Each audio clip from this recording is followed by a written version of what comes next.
Hello friends, இன்னைக்கு market update பார்க்கறதுக்கு முன்னாடி உங்கள் மனசை திடமாக வச்சுக்குங்க. இன்னைக்கு மார்க்கெட்டில் அதிக செல்லிங் ப்ரெஷர் இருந்தது.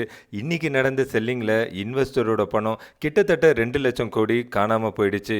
தொடர்ந்து 3 நாளாக கன்சாலிடேட் ஆகிட்டு இருந்த நிஃப்டி 50க்கு எந்தவித பெரிய பாசிட்டிவ் நியூஸும் ட்ரிகர் பண்ண கிடைக்காதனால இன்னைக்கு இறக்கத்தில் தான் முடிஞ்சிருக்கு.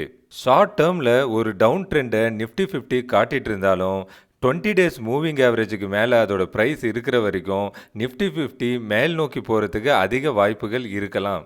இந்திய ரூபாய்க்கு நிகரான அமெரிக்க டாலரோட மதிப்பு தொடர்ந்து ஸ்ட்ராங் ஆகிட்டே போகுது. இதனால் ஃபாரின் போர்ட்ஃபோலியோ இன்வெஸ்டர்ஸ் தொடர்ந்து வித்துட்டே இருக்காங்க. இன்னைக்கு மார்க்கெட் முடிவிலையும் ஃபாரின் இன்வெஸ்டர் 3200 கோடி பக்கம் விற்றுருக்காங்க. இன்னைக்கு மார்க்கெட் இறக்கத்துக்கு இதுவும் ஒரு முக்கிய காரணம்.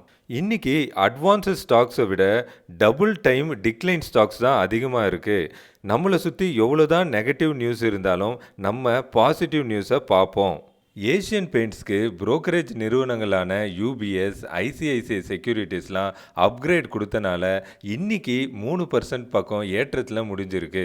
வெப்சால் எனர்ஜி சிஸ்டம் லிண்டான்ற குளோபல் கம்பெனியோட ஒரு எம்ஓயு சைன் பண்ணனால இன்னைக்கு கிட்டத்தட்ட 15% ஏற்றத்தில் இருந்த கம்பெனி முடியும் போது ஒரு 6.5% ஏற்றத்தில் முடிஞ்சுது. அமெரிக்கா கோர்ட் தீர்ப்பு ஒன்று சன்ஃபார்மா அட்வான்ஸுக்கு சாதகமாக இன்னைக்கு வந்தனால அதோட பங்கு 20% லாபத்தில் முடிஞ்சது. Easy trip planners winter carnival offer சேல்னு ஒன்று லான்ச் பண்ணனால இன்னைக்கு அந்த ஷேரோட விலையும் 20% லாபத்தில் முடிஞ்சது. ஹிந்துஸ்தான் கன்ஸ்ட்ரக்ஷன் கம்பெனி 1000 கோடி ரூபாய்க்கு ரைட்ஸ் இஷ்யூ பண்ண போகிறதா வந்த நியூஸுனால இன்னைக்கு அந்த பங்கோட விலை 10% லாபத்தில் முடிஞ்சது.